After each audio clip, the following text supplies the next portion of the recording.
জাতীয়তাবাদী ছাত্রদল যদি কর্মসূচি করতে পারে, এখানে কেন আমরা কর্মসূচি করতে পারবো? আমাদের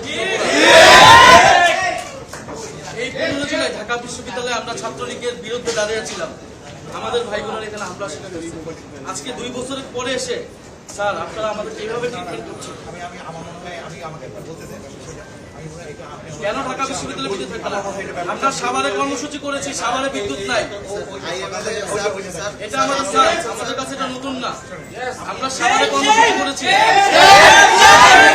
বিদ্যুৎ বন্ধ করে দিয়ে আমাদের ওখানে ককটেল হামলা করা হয়েছে। এখানে কোনো পরিকল্পনা থাকলে সেটা করেন। আমি দায়িত্ববান একজন ব্যক্তি হিসেবে আমি মনে করি তাইলে বিদ্যুৎ প্রোগ্রাম 3টায় শুরু হওয়ার কথা, আপনারা কোনো কিছু বিকল্প ব্যবস্থা করে দেন নাই। ঢাকা বিশ্ববিদ্যালয়ে বিদ্যুৎ থাকে না, আপনারা কেন দায়িত্ব আছেন?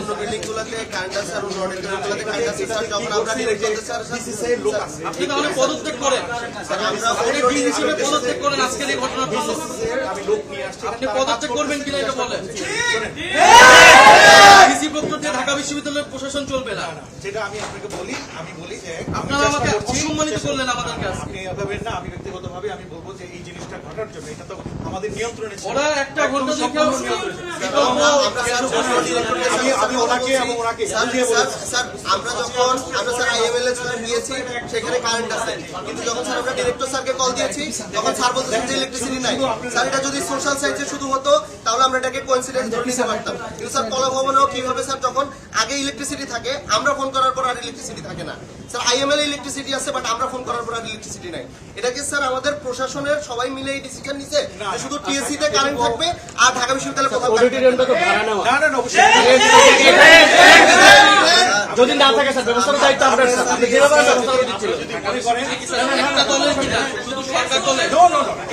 এইভাবে এটা দেখবেন না। আপনারা হয়তো আমি এই ফ্যাকাল্টির স্টুডেন্ট, আমি তো ওই ফ্যাকাল্টির একজন অভিভাবক হিসেবে আমি মনে করি এই ঘটনাটা যেভাবে ঘটেছে এটুকু আমি বলছি যে এই ঘটনাটার সাথে আমি অন্য কোনোভাবে রিলেট করার মতো আমি কোন ব্যক্তিগতভাবে দেখছি না। কারণ আমি আপনি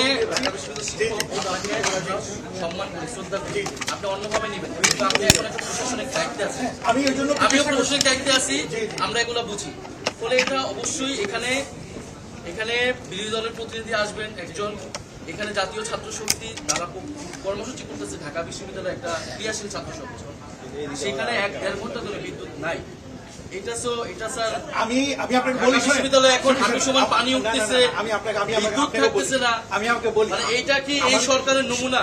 আমি 3.5 ঘন্টা পর্যন্ত জেনারেটর চলেছে, জেনারেটর বন্ধ হয়ে গেছে। আপনারা যদি একটু খেয়াল করে দেখেন যে কতক্ষণ ধরে আমার কিন্তু আপনাদের প্রোগ্রাম না, এর সাথে সাথে কিন্তু পরীক্ষা আছে, আপনি জানেন তো। আমার ছাত্রীও কিন্তু পরীক্ষা দিচ্ছে, নিচে কষ্ট করে দিতেছে এবং আমাদের শিক্ষকরা উপরে রয়েছে। আমি যেটা চাচ্ছি, আমি এইটুকু বলছি, চেষ্টা করছি যত তাড়াতাড়ি সম্ভব এটা করার ব্যবস্থা করার জন্য, এইটুকু বলছি। আর আপনাদের জন্য এইটুকু আমি বলতে পারি, এইটুকু বলতে পারি যে এখানে আমার হাতে আসলে কোনো নিয়ন্ত্রণ ছিল না এই জায়গায়, এবং এটা ইনস্ট্যান্টলি ঘটনাটা ঘটেছে। এবং যেন আপনাদের যে প্রতিনিধি দুজনকে আমি বলি হচ্ছে এখন যেটা হবে, আপনারা বলেছিলেন একটু অপেক্ষা করে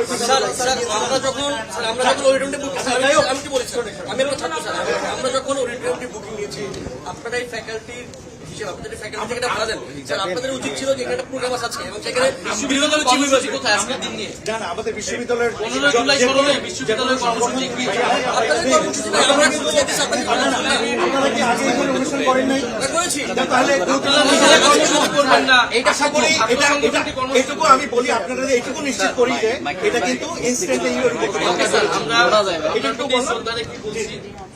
আমরা আপনারা যদি আমাদেরকে এখানেও করতে না দেন, আমরা অবশ্যই মাঠে যা করবো। আমরা আওয়ামী লীগ আমলেও আমাদেরকে হামলা মামলার পরে আমরা যে রাস্তায় প্রোগ্রাম করছি, 10 জন নিয়ে হলো প্রোগ্রাম করছি, আমাদের অভ্যাস আছে। প্রথমত 14 জুলাই গেল, 15 জুলাই গেল, বিশ্ববিদ্যালয় প্রশাসনের কোনো কর্মসূচি আমরা দেখি না, এবং ছাত্র সংগঠনের কর্মসূচিতেও বিশ্ববিদ্যালয়ের কোনো ফ্যাসিলিটেশন তো নাই। এটা এক ধরনের আমাদের ইচ্ছা হোক অনিচ্ছা হোক একটা বাধা তৈরি হয়েছে। না না না আমাদের এই বিষয়টা স্যার আপনারা বিবেচনা করবেন আমি বলছি এবং ঢাকা বিশ্ববিদ্যালয়ের ছাত্রদের কাছে আশা করি আপনারা এটা জবাব দেবেন। অবশ্যই, এবং আমি এইটুকু আপনাকে নিশ্চিত করি যে আমাদের কিন্তু বিশ্ববিদ্যালয়ের কর্তৃপক্ষ থেকে আমরা অনুষ্ঠান করি, এই ফ্যাকাল্টি থেকে আমরা সেমিনার আয়োজন করবো এবং এটা আমাদের সিদ্ধান্ত আছে। এবং শুধু তাই না, শুধু তাই না, আমি আপনাকে বলছি না না যাই হোক যেটা হচ্ছে কি না না না আমি অবশ্যই আছি, আমি অফিসে সবসময় কাজ করি। এইটুকু আমি বলি, দেখেন এই জুলাই যে প্রোগ্রামটি এটার সাথে আমরা আপনারা করেন স্যার, আমাদেরকে ডাকতে হবে এটা বলি না, না। না, অবশ্যই। আপনারা যারা লন্ডন থেকে আসছেন, না, না, নিউইয়র্ক না, থেকে না। আসছেন তাদেরকে নিয়ে না প্রোগ্রাম না না করেন, আমরা সবাই সবাইকে স্মরণ করেন at least। না না অবশ্যই, এবং সবাইকে স্মরণ করে সবাইকে আমরা নিয়ে আমাদের মতো করি, আপনারা আমরা আপনাদের চেষ্টা মতো করছি যত তাড়াতাড়ি সম্ভব বিদ্যুতের সরবরাহটা করার জন্য, এইটুকু চেষ্টা করছি। আর এই আপনারা না করলে আমরা কর্মসূচি করে যাবো। আমি চেষ্টা করছি এবং ভুলভাবে বার্তাটা নিবেন না, এইটুকু আমি শুধু আমার ব্যক্তিগত জায়গা থেকে বলছি। জি, অসংখ্য